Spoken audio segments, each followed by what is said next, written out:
Merci d'être avec nous, Sonia Rollet. Vous vous êtes plongée justement dans cette enquête réalisée par l'agence de presse économique Bloomberg. Que sait-on déjà de la fortune de Zoé Kabila? Alors, ce qu'on sait, c'est il a des parts directement ou même le contrôle pratiquement effectif d'au moins 12 sociétés. Donc ça, c'est déjà une première idée et vraiment une construction qui s'est faite avec le temps. Par exemple, le Number One Contracting a été une société qui a été particulièrement florissante dans le bâtiment. Dans cette société, il a à peu près 50%, 60% des parts et cette société a eu donc 11% du marché de la construction pendant 4 ans, entre 2004 et 2008. C'est donc des dizaines de millions de dollars de revenus chaque année, 14 millions même pour être exact par an. Ça, c'est une société. On connaît Cocha Investment qui a construit un hôtel de luxe sur la côte, par exemple, qui est connu, qui a des parts dans beaucoup d'autres sociétés. Notamment dans des compagnies aériennes, compagnies dans aériennes, une chaîne de fast-food. Nando, exactement, sur lequel il a pris des parts. Donc tout cela, on l'a vu se développer. Donc parfois, il prend le contrôle avec certains membres de sa famille. Des enfants, par exemple, du président se retrouvent en relation d'affaires avec ses frères et ses sœurs, ça c'est assez courant. Et donc tout cela est entremêlé et aujourd'hui, en fait, bon, il ne se cache pas de cette fortune-là. Cet hôtel de luxe a été inauguré par son frère l'an dernier en grande pompe. Il y avait les ministres qui étaient là. Ça a été reconnu comme étant un gros investissement en termes de développement et de tourisme.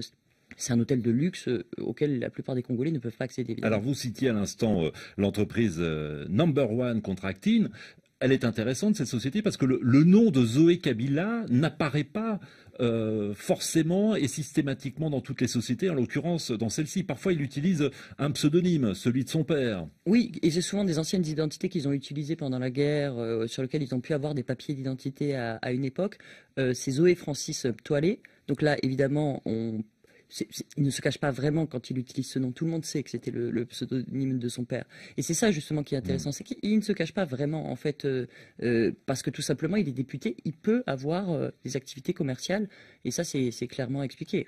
Alors Bloomberg, dont on parle et qui est à l'origine donc de cette étude, a publié un autre rapport avec le groupe d'études sur le Congo, qui est un groupe de recherche basé aux États-Unis.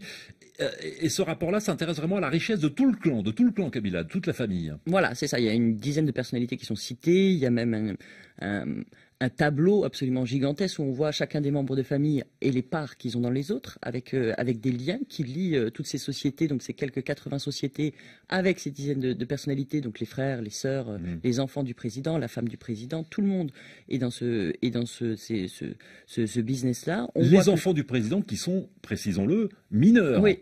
Oui. Ça, on fait les affaires en famille. Oui. Ça, c'est très clair. Et on voit par exemple que la famille, le clan Kabila, a, en termes de propriété terrienne au Congo, 10 fois l'île de Manhattan, par exemple, où un niveau de contrats miniers sont liés à des contrats miniers sur la frontière avec l'Angola, donc au Kasaï, pour 720 kilomètres de concessions minières, qui la plupart du temps ils exploitent même pas, en tout cas officiellement, puisque c'est un contrat de force majeure, c'est-à-dire que c'est une sorte de coffre-fort. Ils l'exploitent pas, ils ne payent pas de taxes non plus, mais ils l'ont en termes de concessions jusqu'à ce qu'ils décident de ne plus l'avoir. Ouais. D'où vient tout cet argent? Alors ça c'est le plus compliqué. On sait qu'il y a eu des deux guerres au Congo. On sait que pendant ces guerres au Congo, les rébellions auxquelles ont participé notamment la famille du président Laurent Désiré Kabila, Joseph Kabila, ont eu des territoires au Congo sur lesquels il y a eu des affaires qui ont été faites. On était en période de guerre, il n'y avait pas encore de règles. On peut tracer le début de la fortune des Kabila à partir de 2002 et du code minier, par exemple, à partir du moment où un groupe comme le groupe d'experts qui s'occupait justement de l'exploitation illégale des ressources commence à faire des rapports. Là, on peut commencer à avoir des documents intéressants. Mais c'est surtout, ce qu'on sait, c'est que la propre mère du président disait à l'époque, en 2006, que finalement elle n'avait qu'un petit lopin de terre en Tanzanie. C'est-à-dire qu'avant la guerre, ça c'est clair, c'était une famille plutôt pauvre en Tanzanie qui vivait sous la protection du régime tanzanien et qui a commencé à s'enrichir à partir du moment où cette rébellion a commencé. Donc ça, c'est ce qu'on sait, mais c'est vrai que sur l'origine de la fortune, et c'est toute la question qui est posée par ces rapports, c'est d'où vient cette fortune-là, comment peuvent-ils accroître leur fortune comme ça et avoir autant de contrats. Jean Faustin nous demandait, et rapidement Sonia Rollet, parce qu'on a d'autres questions sur d'autres sujets, comment l'agence de presse et le groupe d'études sur le Congo ont-ils réussi à obtenir tous les documents permettant de réaliser un tel rapport? Là, c'est là où on voit qu'en fait, il y a toute une partie qui n'a pas été faite sur le Congo, puisque tout est des sources publiques. C'est le journal officiel, en fait. C'est le registre du commerce. C'est un site internet sur lequel on peut trouver toutes les concessions minières, parce qu'il y a eu des efforts comme ça.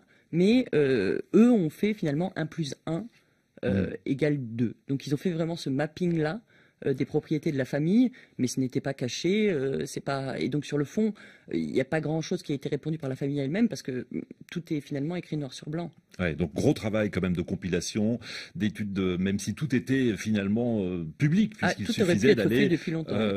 jeter un coup d'œil dans le journal officiel en l'occurrence.